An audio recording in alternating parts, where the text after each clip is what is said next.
Order! Order! You are an incorrigible delinquent at times. Behave yourself, man!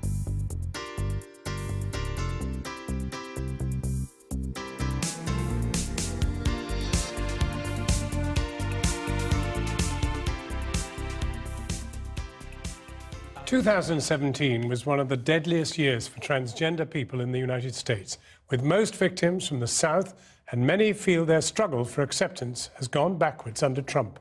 Kieran Moodley has been to Mississippi to find out more about the unsolved murder of one transgender woman, Misha Caldwell. The busiest night of the week at the Wanderlust Club. A rare safe space for some here in Mississippi, where not everyone in the LGBT community finds it easy to be themselves. One of the biggest issues when it comes to transgender people is that society does not understand or is not willing to understand. I hope my music's working. A lot of people, they still deem it to be a choice, but who in their right mind would choose to be targeted? For many in the LGBT community, drag is a way of celebrating identity. Vivacious, powerful, witty, fearless. And that honesty is all the more important here in Mississippi, one of the most conservative and religious states in America, where coming out can take courage, especially for the transgender community. A community that last year was touched by tragedy in what would become one of the deadliest years on record for transgender people in the United States. It was here in January 2017 that Misha Caldwell, 41, an African-American transgender woman, was found murdered by the side of the road. And more than a year on, no one has been charged for Misha's murder. So who killed her? Why was she killed? And why is it so dangerous to be a transgender person in America today? Misha was a popular woman in the community, known for being a talented hairdresser. Her friends describe her as a local legend. She'd been an outgoing, confident woman who gave many of them inspiration and hope. One of her closest friends, Noelle, left the state 2 years ago. She says she was worn down by the stares and the lack of opportunities. She's now back in Mississippi to reminisce with her old friend, Malaysia. What happened?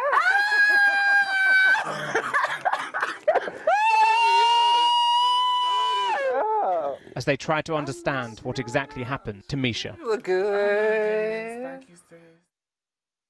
She was herself, she was open, she was honest, she was transparent. It was just something about Misha that all of us drew to. It was just the realness. The same sweet girl every time I saw her. No matter what situation was going on in the club, no matter what happened in the clubs, whatever. I mean, you know, we made a partnership with one another. She sounds like a happy, confident person. Absolutely, yeah. Absolutely. She never steered from who she was. She was like an inspiration for me. A role model? Yeah, a role model. Misha was very strong. Misha was very smart. Misha would fight. She could definitely take care of herself. So when this happened to my sister, I couldn't believe it. I couldn't accept it. Do you remember where you were when you heard about Misha having gone missing and then her body being found? I was in my kitchen cooking dinner, and my son, he said, "Well, girl, they got Misha." Mm-hmm. Oh my God. You know, just in disbelief about the whole situation. That had to have been the hardest thing for me to hear. Because I want to say a week to 2 weeks prior, she was just sitting on my couch. The coroner said Misha had been shot 3 times in the neck, chest and arm. Her murder is still being investigated by the local sheriff's office and the FBI. Neither will comment on an ongoing investigation. Her death was the first recorded murder of a transgender person in 2017. The Human Rights Campaign recorded at least 28 killings that year, the worst on record. While Misha's case remains unsolved, LGBT activists here in the South say the reason why it has become so dangerous is due to recent legislation. We will prosecute to the fullest anybody who targets the transgender community. I mean, In 2016, Mississippi introduced a bill allowing organizations and individuals to refuse to marry, serve or employ an LGBT person based on their religious beliefs.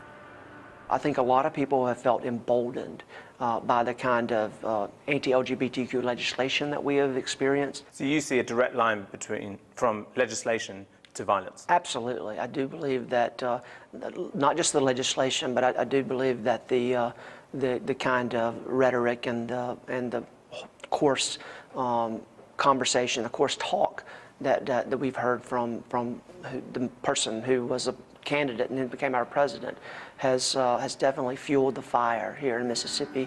Fill me up, send me out. Fill me up, send me out. Fill me up, send me out. Lord, fill us up now, fill me up. The church here in Mississippi is hugely influential. In Jesus' name we ask. Amen. Not even righteous. And it was the Baptist church that gave the recent bill its blessing. For those within the LGBT community, they say that this is discrimination and that they feel second-class citizens because of this bill and that they feel fearful of recriminations. We'd be adamantly opposed to any violence against any human being, period. There's no question.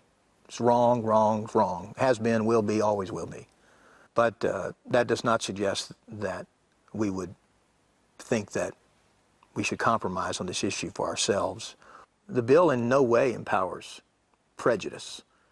The bill in no way empowers hate. The bill simply says that if you have deeply held religious convictions, you have the right to say no. Bless the Lord, oh my soul. Let's give it up for Miss London, Manchester. Saturday night in Jackson, Mississippi, and on the outskirts of the city, we're at one of only 2 LGBT bars in the area. In Mississippi, I would say it is pretty tough because this is like the biggest gay bash in Christianity state ever. Kachara is a young transgender woman currently transitioning. And she explains the struggle of dating and forming relationships in a state where many feel it is now the law to discriminate. I didn't want to hide anymore. Like, I want to be treated like a woman. I want to be treated like basically a human being. Like, take me on a date, take me out in public. Don't be embarrassed to go out with me. I think I look pretty feminine. So why are you embarrassed? I had this one guy. He told me that he would kill me if I was to ever tell anybody about our relationship or what we had going on, because he didn't want to be out. He has a reputation. It's not something that he wants on his name. Misha's death fits a disturbing pattern. The majority of the 28 transgender people murdered last year were women of colour in the South. Their friends believe they were killed by men they know, men who lash out through prejudice at a community that feels it has no laws to protect them. We belong in Mississippi.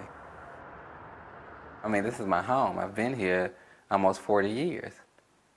You know, so for me to pack up and leave someplace that I call home because y'all too ignorant to understand, or y'all too ignorant to want to gain knowledge and understanding about a community, all I can continue to do is what I'm doing is pressing the issue and pushing the issue and allowing you the opportunity to open up that door of inclusion.